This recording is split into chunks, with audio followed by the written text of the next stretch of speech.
Hello, my friends and family. I'd like to tell you about a wonderful experience Dad and I had this past week when we took part of an interfaith program for high school students in the Orlando area.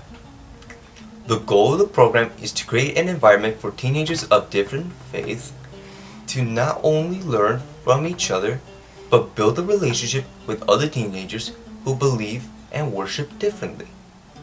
The idea is to visit from different churches, congregations, temples, and receive from the local members information about their beliefs and practices. So this past Wednesday, we attended the first center of worship, the congregation Ohevshalom, a synagogue in Maitland, Central Florida. It was a beautiful building with many facilities and educational programs. When we arrived, we were informed that to get inside the worship place, the church, so to speak, we should use a kippah, a special small hat. Of course, being visitors was not a mandate thing, but my dad and I wore it through the whole time in the synagogue. It was cool. The program started with a welcome in a special hut outside the building, where they were celebrating one of the most important Jew festives, the Sukkot. It was a festivity to thank God for the fall harvest, in other words, for all His blessings on us. It reminds me a little bit of the concept of Thanksgiving here in America. They also explained some customs related to the Sukkot, like the use of lulav, a type of bantan made of different natural items like dated palm, willow, and other types of branches that, together with a fruit that looks like a big lemon, it is used to move around your body in all directions while you recite a blessings.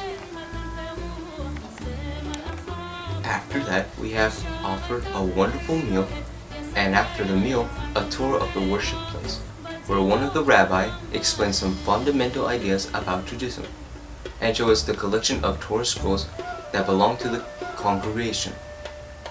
He explained the importance of the construction and the written of these documents. They are written by hand-on parchments, animal skins, following strict rules of writing. He read to us a segment of Genesis chapter 1 and let us took some photos of the beautiful church structure.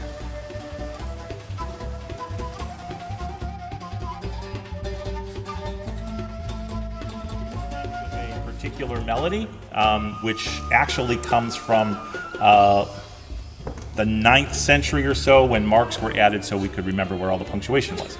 Because if you kind of look at the text here, you don't see any periods or commas or exclamation points or anything like that. There are spaces that sometimes mark the end of a verse, but not always.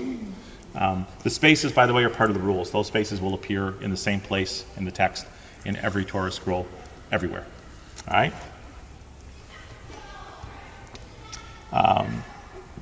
So it would sound something like this.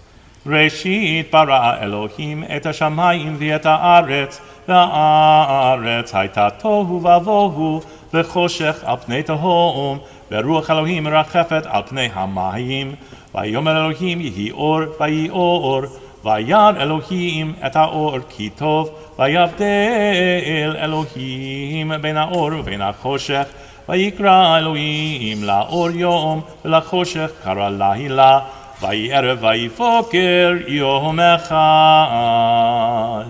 So that's day 1, day 2, day 3, day 4, day 5, day 6, and that's the Sabbath. Do you make up a tune? No, there is actually those little. After that, we had with Miss Annie Gieboff, the Youth and Family Education Director from the synagogue, a dynamic on values. Then the goodbyes and the group photo. It was an interesting experience, not only because of the new information, but because it challenged us to check our theories of love and values.